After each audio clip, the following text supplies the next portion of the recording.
बघ, असा विश्वास ठेवणारा पार्टनर हवा. ओ हॅलो, कपल ब्लॉग झालं तुमचं? ए निशी बोल ना. सांगते. ब्रह्ममुहूर्तावर तारिणी उठलीच नाही तर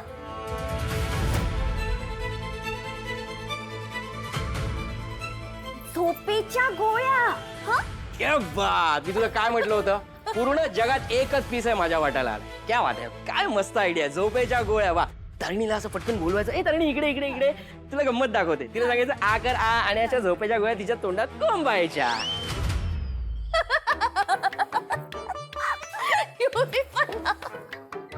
किती डम आहेस युवी. आता तारिणी समोरून स्वतः येईल आणि मी तिला गोळ्या देईन आणि ती स्वतःहून खाऊन घेईल. असं का करेल? माझ्याकडे एक स्मार्ट आयडिया आहे ना. सांगते.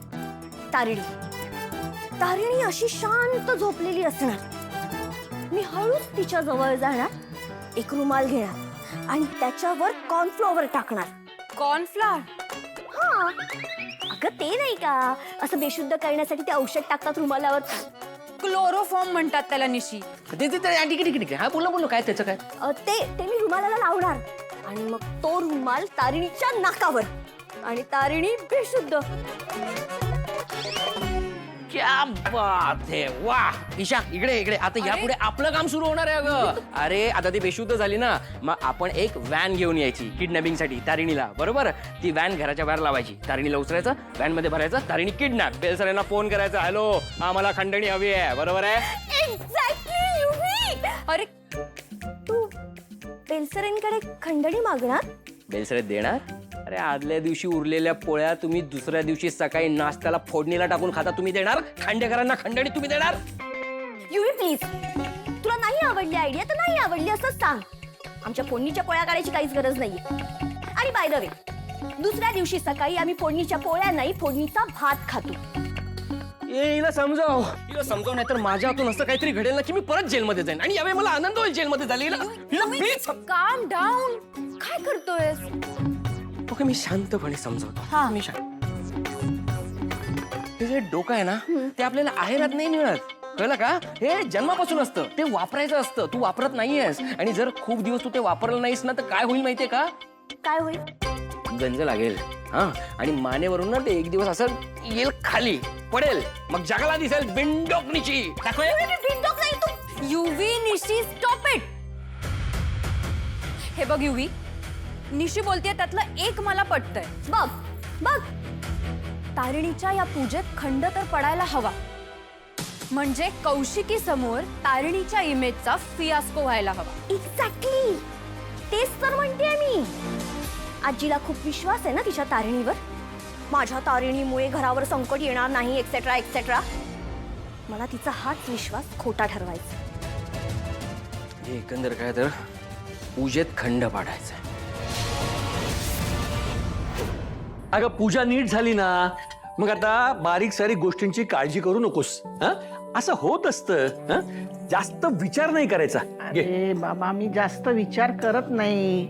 तो वरचा आहे ना, तो सगळं बघतोय, आणि तारिणीचं सगळं चांगलंच होणार आहे. ती त्या घरावर कधीच संकट येऊ देणार नाही. ती जे व्रत करते ना ते सुद्धा नीट अगदी पार पाडेल बघ. पण मला जरा दुसरीच एक अडचण वाटते. काय? आपल्या घरातला जो मोठा प्रॉब्लेम आहे ना, त्याचं छोटं रूप तिकडे आहे. आता जर काही गोंधळ घातला तर निशीच घालेल. अरे बघतोस काय, एक बाप म्हणून वाईट वाटत असेल तुला, पण तुझ्या मुलीला माझ्यापेक्षा तूच जास्त ओळखत असशील ना. कोणी काहीही करू देत, केदार आणि तारिणी एकत्र आहेत ना, मग ते एकमेकांना छान सांभाळून घेतील. आणि केदारमुळे मला तारिणीचं अजिबात टेन्शन नाहीये. दोघांच्या विरोधात असणारा माधव आज त्याच जोडप्याची बाजू घेताना बघून बरं वाटतंय मला. पण खरं तर त्यावेळेला मीच त्यांच्या पाठीमागे खंबीरपणे उभी राहिले होते, माहितीये का? अगं आता लग्नाच्या गाठी स्वर्गात बांधल्या जातात, त्याला कोण काय करणार? अरे हो, बरं झालं त्या लग्नाच्या गाठीवरून आठवलं मला. काय? चेतनाताई मला सांगत होत्या की त्यांच्या भावाच्या मुलाचं लग्न जुळत नाहीये, मुलगी शोधतायत त्याच्यासाठी. त्याचं काय? त्यांनी मला आपल्या काव्याबद्दल विचारलं. काव्यासाठी? हो, हे बघ ना, मुलाचा फोटो बघ. चांगला आहे मुलगा. वैभव नाव आहे त्याचं. IT मध्ये नोकरी करतो. पगारही चांगला आहे आणि मोठं घर आहे. नाही, मुलगा तर छान आहे, पण ना आपल्याला आणखी माहिती काढून घ्यायला हवी. कसं आहे ना, आज प्रकाश नाहीये.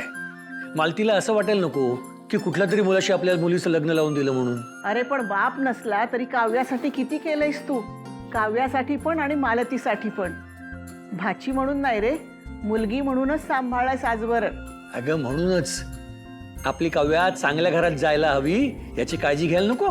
मला वाटतं तारणीचं सुद्धा बोलणं झालं होतं त्यांच्याशी. अगं तिला माहिती आहे ना, मग आपण एकदा तारणीशी बोलून घेऊ आणि काव्याचं लग्न जुळवून टाकू. वा,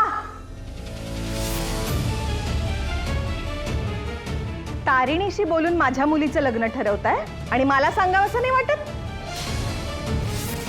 तिचे वडील नसतील ना तरी आई जिवंत आहे, विसरलात का?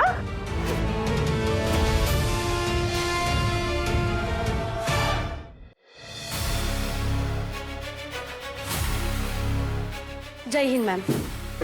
जैन मॅम. इतका उशीर? काय विशेष खांडेकरांच्या घरात? पूजा होती. कसली पूजा? नंदादीप अधिष्ठान. श्रावणाच्या आधी ही पूजा करतात, घरावर कोणतं संकट येऊ नये म्हणून. सिरियसली अशी कुठली पूजा असते?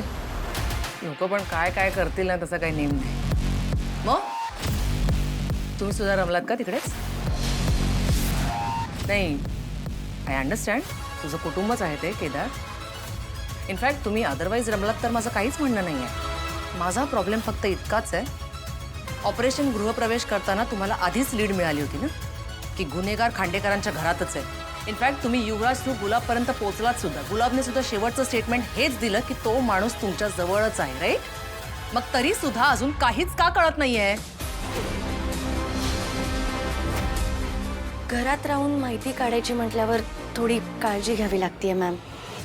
आय अंडरस्टँड, पण सगळ्या शक्यता पडताळून बघणं सुद्धा तितकंच गरजेचं आहे ना. नाहीतर गुन्हेगार तुमच्या घरातच राहून छानपैकी तुझ्या हातचं पंचपक्वान्न खात राहील. पण मी युवराजच्या विरोधात ज्यावेळेस स्टेटमेंट दिलं त्यावेळेस सुद्धा मी त्या घरची सूनच होते. मी त्या घरची सून जरी असले तरी मी माझं कर्तव्य कधीच विसरणार नाही. गुड. मग शोधा आता दयानंद खांडेकर. एकदा जेलमध्ये जाऊन आल्याचा रेकॉर्ड आहेच ना. हां, निर्दोष सुटले, पण गुन्हेगारी जगताशी काही ना काही संबंध असूच शकतो ना. अशा कितीतरी बातम्या असू शकतात ज्या लोकांसमोर अजून आल्याच नाही. न्यूज आणणं आणि त्या दाबणं हे मीडियाचंच काम आहे, नाही का?